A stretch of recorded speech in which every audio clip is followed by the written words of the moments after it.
Can you imagine having to wear the same outfit every single day and looking like everybody else? Yuck. School uniforms make me think of private schools, boring and lame. I'm here to talk about the positives and negatives of school dress codes and uniforms. These should not be enforced in public high schools. Just to clarify, dress codes are restrictions of certain categories of clothing, like shorts that don't go all the way to the knee, shirts that don't cover the full arm or shoulder, and pants for girls that are too tight like leggings. Uniforms are mandatory shirts like polos, pants like khakis that students have to wear every day. When I was researching this topic, I found several articles that were both in support and against school dress codes and uniforms. From the article, Should School Uniforms Be Mandated in Elementary Schools?, author Randy Rockney states that they promote equality, modesty, and community, they welcome new students, they eliminate distractions in the classroom, they remove competition, and that overall school crime had declined by 36%, fights and weapon offenses by 50%, sex offenses by 74%, suspensions by 32%, and vandalism by 18%.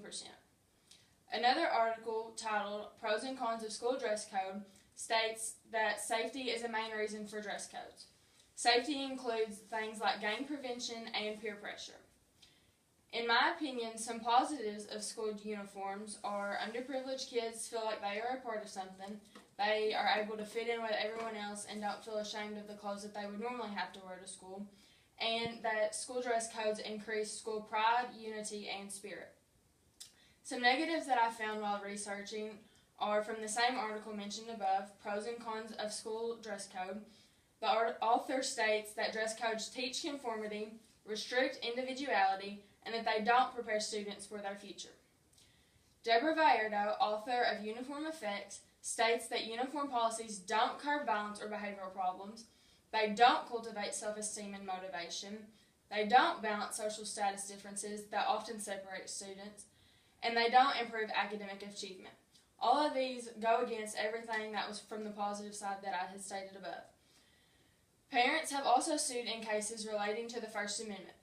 According to Sarah Kesey's in the article, School Uniforms and Dress Codes, The Pros and Cons, she states that a student was expelled for wearing a t-shirt that included an anti-abortion statement. The school viewed this shirt as disruptive to learning, but the student, who was a strong Catholic and believed in his faith, and his parents felt that he was exercising his religious freedom that the First Amendment had guaranteed. Some examples of how these school uniforms are balanced on the positive and negative side is that some say that uniforms build up school pride and spirit, but I say that there are other ways to build up school spirit and pride that rather than making students dress the same every day. You can have pep rallies, assemblies, or encourage sporting events that help unite the whole school. Some say that uniforms focus on students in the school, but I say that uniform and dress code policies restrict students from showing their true personality. They don't get a chance to be their own individual, and they don't have the opportunities to wear their own clothing every day to school. Some say that underprivileged children feel like they are a part of something, but clothing is part of our culture. Students should have the opportunity to stand out from everyone else around them. There are plenty of other opportunities for uniforms, such as sporting teams or any type of club that's going on in the school. They should not be forced every day to wear the same clothing. Some other ways to fix the problem with school dress codes and uniforms is that schools should teach children to honor diversity, and they should focus on more important things rather than clothing. They need to focus specifically on the problem, whether it be violence or academics. If there's a problem with violence, they should punish the students individually, not take it out on the whole entire student body. If there's a problem with academics, they should stay after class and work with the faculty. They should offer tutoring sessions or extra help whenever they're struggling in a certain area. Structured teaching and designing work around the students has also been proven to help, and teachers and faculty should offer or give higher expectations for their students. Although it is tough to regulate exactly what each student wears, the use of school uniforms opens a learning environment that is fair for all of its students, and it provides opportunities for everyone to receive equal chances. Parents, teachers, and administration need to come together to discuss the advantages and disadvantages before a uniform policy can be mandated. They should base their decision on what's in the best interest of their students at their own school.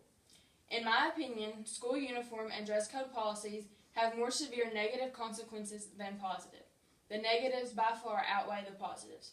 Once again, I do not think these policies should be enforced in public school systems. Thank you.